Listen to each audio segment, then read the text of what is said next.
नमस्कार, मी सचिन चव्हाण. MC न्यूजच्या खास चर्चा, खास डॉक्टरांसोबत या विशेष कार्यक्रमामध्ये आपल्या सर्वांचं स्वागत. आज आपल्यासोबत मेडिकवर हॉस्पिटलच्या त्वचारोग तज्ज्ञ डॉक्टर सायली शेजूळ मॅडम आहेत. मॅडम, तुमचं MC न्यूजमध्ये खूप खूप स्वागत. तुम्हाला मुलाखतीला आपण सुरुवात करतोय. तुमच्याकडनं खूप सारे प्रश्न जाणून घ्यायचे. सुरुवातीलाच एक पहिला प्रश्न विचारतोय.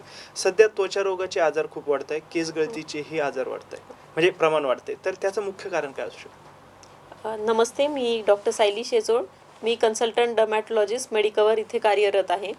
आणि तुमचा प्रश्न, सध्या हो, त्वचारोग तज्ज्ञांकडे खूप सारे पेशंट्स कॉमनली ॲक्ने, पिंपल्स, वांग याचे जास्त रुग्ण दिसून येत आहेत.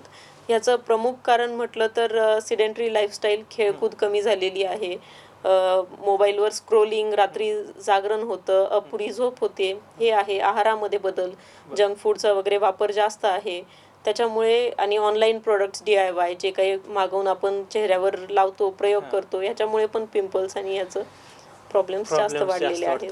बरं, वातावरण बदलाचा आपल्या स्किनवरती किंवा केसांवरती किती परिणाम पडतोय? आणि आता सध्या पावसाळा सुरू होतोय, आज तर खूप जास्त पाऊस आहे आणि त्या दिवसांमध्ये केस गळण्याचं प्रमाणही वाढतं. अशा वेळेला रुग्णांनी काय काळजी घ्यायला पाहिजे? हो, पावसाळा आत्ताच चालू झालेला आहे. ओले कपडे घालणं टाळा. पावसात भिजला तरी तुरंत कोरडे कपडे करून घ्यायचे किंवा कोरडं अंग ठेवायचं. स्पेशली काखातले, जांघेतले, इथे फंगल इन्फेक्शनचं प्रमाण जास्त होतं, त्या जागा कोरड्या ठेवा. केसांसाठी काही नवीन ट्रीटमेंट, केराटिन, स्ट्रेटनिंग, बॉन्डिंग करू नका, कारण ह्या काळात फ्रीझीनेस वाढण्याचे चान्सेस जास्त असतात. रेग्युलर फक्त कंडिशनर लावा, एवढी काळजी पुरेशी आहे. आता सध्या तुमच्या रुग्णालय म्हणजे मेडिकवर हॉस्पिटलमध्ये सर्वात जास्त रुग्ण कोणत्या आजाराचे येतात? म्हणजे स्किनचे येतात की केस गळतीचे येतात? सध्या तरुण पिढीमध्ये म्हणलं तर पिंपल्स आणि स्किनसाठी येतात. मध्यवर्गीय म्हटलं तर फंगल इन्फेक्शन्स आणि केस गळतीसाठी जास्त. तुम्ही जे म्हटले की तरुणांच्या म्हणजे पिंपल्सचे रुग्ण जास्त येतात. पिंपल्स होण्याचे, तरुणांमध्ये पिंपल्सचं प्रमाण पण वाढतंय. हे पिंपल्स होण्याचं मुख्य कारण काय? पिंपल्स ॲक्च्युली हार्मोन्समुळे येतात. त्याच्यासाठी अनुवंशिकता इम्पॉर्टंट आहे. त्याच्यामध्ये डाएट आलं, जंक फूडचं वगैरे सेवन जास्त केल्याने होतं. अगेन अपुरी झोप पण इम्पॉर्टंट फॅक्टर आहे करंट जनरेशनमध्ये. सिडेंटरी लाईफस्टाईल, हे सगळेच कारणीभूत असतात. बरं, आता मोबाईलची दुनिया आली आहे. मोबाईलवरती भरपूर उपचार घरच्या घरी करण्याचा प्रयत्न केला जातो. काही आयुर्वेदिक लोक जे आहेत, म्हणजे रील्समध्ये हे उकळून चेहऱ्याला लावा किंवा केसांना लावा असे सल्ले दिले जातात. हे बघूनच अनेक तरुण किंवा नागरिक उपचार करतायत. हे पद्धत योग्य आहे का? नाही. सध्या तुम्ही म्हणता तसं स्किन केअर ट्रेंड्स असतात की इंटरनेटवर, इंस्टाग्राम, यूट्यूबवर काहीतरी घरगुती नुसके दिले जातात. लोक चेहऱ्यावर टूथपेस्ट वापरतात, बेसन वापरतात, घरगुती काही लिंबू वगैरे वापरतात. पण त्याच्यानी एक गोष्ट जी एकाला सूट होते ती नेसेसरी दुसऱ्यालाही सूट होईल, दुसऱ्यासाठी पण लाभदायी ठरेल असं नाही. खूपदा त्याच्यामुळे स्किनवर बर्न्स येतात, परमनंट मार्क्स, पिगमेंटेशन्स येतात. तर असे काही घरगुती नुसके वगैरे करणं टाळावं शक्यतो. सध्या एक सगळ्यांनाच पडलेला प्रश्न, सनस्क्रीन वापरावंच का? हो.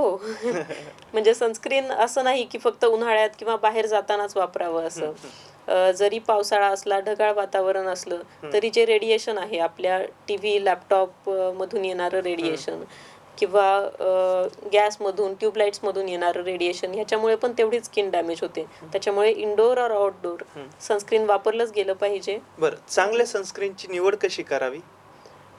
तज्ञांना विचारून, कारण प्रत्येकाची स्किन वेगळी असते. तर ऑइली स्किनला वेगळे सनस्क्रीन लागतात, ॲक्ने प्रोन स्किनला वेगळे सनस्क्रीन लागतात. बऱ्याच वेळेला आता जाहिरातीमध्ये ही सनस्क्रीन वापरावी किंवा जाहिरातीच्या माध्यमातून चेहऱ्यासाठी अनेक उत्पादनांची जाहिरात केली जाते, ते बघूनही नागरिक ती वापरतात.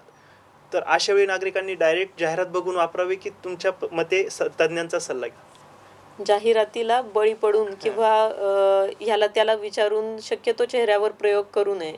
जसं तुम्हाला सांगितलं की एकाला सूट होणार काही प्रयोग दुसऱ्याला जमेलच असं नाहीये. तर तज्ञांना विचारूनच, सनस्क्रीन सुद्धा तज्ञांना विचारूनच वापरावी. आता पावसाळा सुरू झालाय, फंगल इन्फेक्शनचं पण प्रमाण वाढतंय. हे फंगल इन्फेक्शन टाळण्यासाठी नागरिकांनी काय काळजी घ्यायला पाहिजे आणि झाल्यानंतर काय उपचार घ्यायला पाहिजे? फंगल इन्फेक्शन आता हवेमध्ये आपण पाहिलं की पावसाळा चालू झाला की हवेमध्ये ह्युमिडिटी आर्द्रता वाढते, त्याच्यामुळे फंगल इन्फेक्शनचं प्रमाण पण वाढतं. तर घेण्याची काळजी तर अंग कोरडे ठेवणे, काखेत जांगेत ओलेपणा राहू नाही देणं, आपले आतले कपडे साबण टॉवेल इतरांसोबत शेअर न करणं, पब्लिक टॉयलेट स्पेसेसचा वापर न करणं किंवा स्विमिंग पूल्स वॉटर पार्क्सला शक्यतो जाणं टाळावं, ही काळजी घ्यावी. आणि ट्रीटमेंट OTC म्हणजे मेडिकलवरून घेऊन क्रीम शक्यतो लावू नये. ते लावलं तोपर्यंत कमी होतं, नाही तर अजून वाढूही शकतं. त्याच्यामुळे तज्ज्ञांना भेट देऊनच ट्रीटमेंट घ्यावी. सध्या प्रदूषणाची सर्वत्र चर्चा आहे, प्रदूषण वाढतंय. प्रदूषणाचा व्यक्तीच्या डायरेक्ट स्किनवरती कसा परिणाम होतो आणि त्याच्यापासून नागरिकांनी परत संरक्षण कसं मिळवलं पाहिजे? प्रदूषणामुळे स्किन ऑइली होते आणि त्याच्यावर घाण धूळ सगळं जमा होतं. याच्यामुळे पिंपलचं ब्रेकआउट होऊ शकतं, स्किनवर डलनेस येऊ शकतं, अकाली वृद्धत्व म्हणजे रिंकल्स सुद्धा येऊ शकतात. तर त्याच्यामुळे 2 टाइम चेहरा धुतला गेलाच पाहिजे.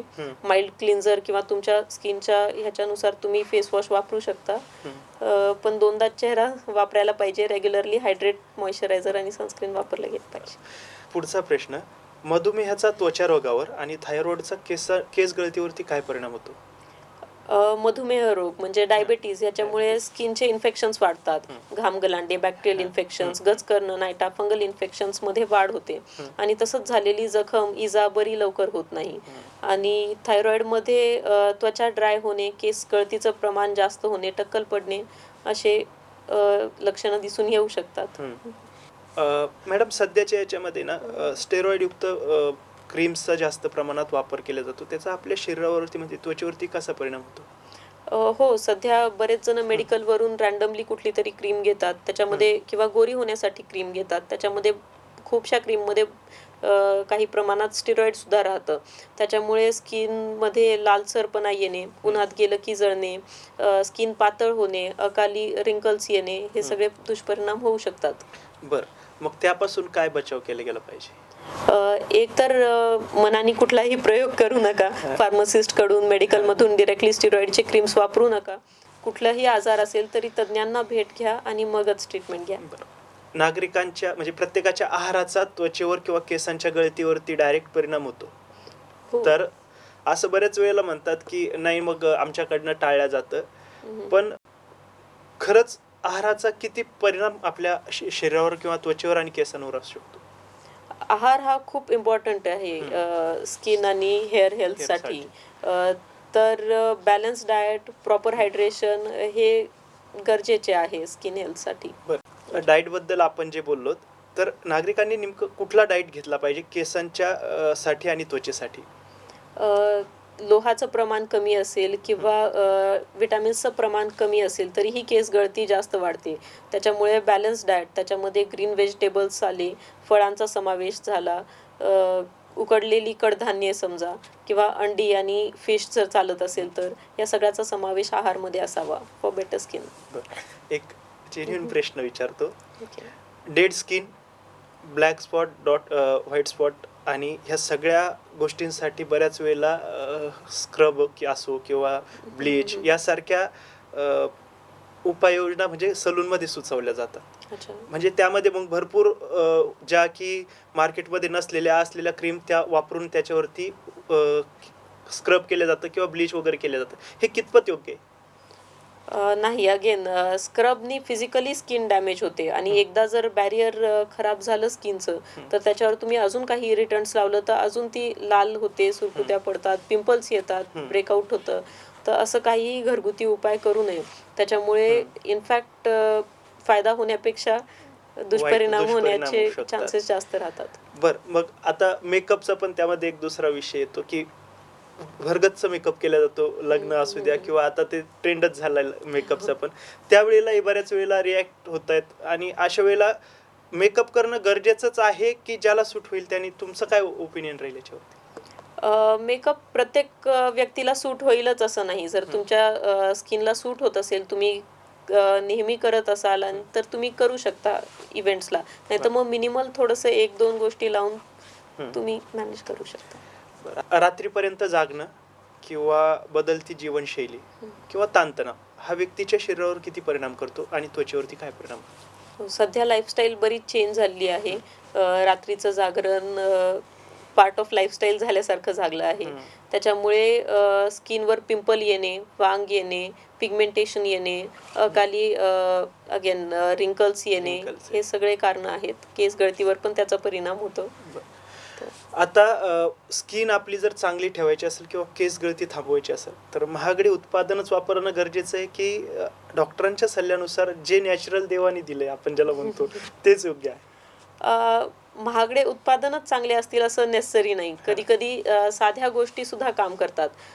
स्किनमध्ये तसं पाहिलं तर कन्सिस्टन्सी आणि सिम्पल स्किन केअर रुटीन हे जास्त महत्त्वाचं आहे रादर दॅन खूप 10 महागड्या गोष्टी वापरण्यापेक्षा. सध्याच्या याच्यामध्ये एक ट्रेंडिंगला आहे लेझर ट्रीटमेंट, बोटॉक्स आणि फिलर्स ट्रीटमेंट. ह्या ट्रीटमेंट सध्या ट्रेंडिंगला आहे, तरुणांमध्ये उत्साह आहे. थोडेसे काही झालं की मला लेझर ट्रीटमेंट करायची वगैरे असं, पण हे उपचार पद्धती खरंच सुरक्षित आहे का? योग्य तज्ञांकडून आणि विथ प्रॉपर टेक्निक हे खरंच फायदेशीर ठरू शकतं. पण जाहिरातीला बळी पडून किंवा स्वस्त दरात कोणीतरी करून देत आहे म्हणून अनस्किल्ड पर्सन कडून करणं धोकेदायक ठरू शकतं. त्याच्यामुळे जरी केलं तरी ते तुमच्यासाठी प्रॉपर पर्सनली क्युरेटेड ट्रीटमेंट घ्यावी आणि योग्य तज्ञांकडूनच घ्यावी. आपल्या मेडिकवर हॉस्पिटलमध्ये त्वचेसाठी किंवा केस गळतीसाठी आधुनिक पद्धती आता अवेलेबल आहेत का? हो, आपल्याकडे हेअर ट्रीटमेंटसाठी PRP, GFC, एक्झोझोम्स असे आधुनिक ट्रीटमेंटसुद्धा अवेलेबल आहेत. स्किनमध्ये सुद्धा कॉस्मेटॉलॉजी, अस्थेटिक्स आपल्याकडे सगळे काही उपचार पद्धती अवेलेबल आहेत. नक्कीच. तुमच्या आयुष्यातला एक असा प्रसंग सांगा की तो मी रुग्णाला उपचार केल्यानंतर त्याने आनंद व्यक्त केला किंवा त्याने ऋण व्यक्त केले आणि तुम्हालाही त्यातून खूप आनंद झाला. हो, खूपदा असे पेशंट्स येतात म्हणजे की स्पेशली आमची ब्रँच अशी आहे की ती कॉन्फिडन्स वापस देते रादर दॅन लाईफ सेविंग. असे हे इन्सिडन्सेस खूप कमी असतात. पण जेव्हा त्यांचे ॲक्ने पूर्णपणे निघून जातात किंवा टक्कल पूर्णपणे कमी होतं किंवा स्कार्स भरून येतात तेव्हा लोक खुश होतात आणि दाद देतात, तर छानच वाटतं. बरं, आणखी एक प्रश्न विचारतो. डिलिव्हरी नंतर अनेक महिलांची केस गळती होते, हो. तर ती केस गळती थांबवण्यासाठी महिलांनी काय काळजी घ्यायला पाहिजे? डिलिव्हरीमध्ये ॲक्च्युली हार्मोनल चेंजेस होतात. त्याच्यामुळे ड्युरिंग द प्रेग्नन्सी केस गळत नाहीत जास्त. आफ्टर डिलिव्हरी साधारण 3 ते 5 महिन्यानंतर केस गळती चालू होते. हे नैसर्गिक आहे, याला काहीही ट्रीटमेंटची गरज नाही. हे केस वापस सुद्धा येतात. त्याच्यामुळे फक्त पेशन्स आणि रिअश्युरन्स तेवढंच लागतं. या मुलाखतीच्या शेवटचा प्रश्न विचारतो शेवटीला की नागरिकांनी त्वचेची काळजी घेण्यासाठी आणि केस गळती थांबवण्यासाठी काय काळजी घ्यायला हवी? तुम्ही काय आव्हान करणार? सगळ्यात इम्पॉर्टंट तर जसं तुम्ही म्हटला तसं की डाएट आहे, बॅलन्स डाएट. त्याच्यात फळभाज्या, फळे यांचा समावेश करावा. सेकंडली प्रॉपर हायड्रेशन, रोज डेली इनटेक ऑफ वॉटर आणि इवन स्किन पण मॉइश्चराईज ठेवून प्रॉपरली हायड्रेट करा. सनस्क्रीनचा वापर रेग्युलरली करा. स्ट्रेस कमी ठेवा, ताणतणावाचा प्रमाण कमी करा. बस, आणि simple skin care routine follow करा. नक्कीच. मेडिकवर हॉस्पिटलच्या डॉक्टर सायली शेजूळ होत्या, ज्या की त्वचारोग तज्ज्ञ आहेत. त्यांनी त्वचा रोगाबद्दल आणि केस गळतीबद्दल आपल्याला पूर्ण माहिती दिली आहे आणि नागरिकांनी आपल्या त्वचेची आणि केसाची काळजी कशी घ्यावी यासाठी त्यांनी काही महत्त्वाच्या टिप्स दिल्यात. त्याबद्दलच्या उपचाराबाबतही त्यांनी आपल्याला सांगितलंय. तुम्ही MC न्यूजला वेळ दिला त्याबद्दल तुमचं खूप खूप धन्यवाद. याबरोबरच आपण पुन्हा एकदा भेटूयात नवीन डॉक्टरांसोबत. तोपर्यंत पाहत राहा MC न्यूज.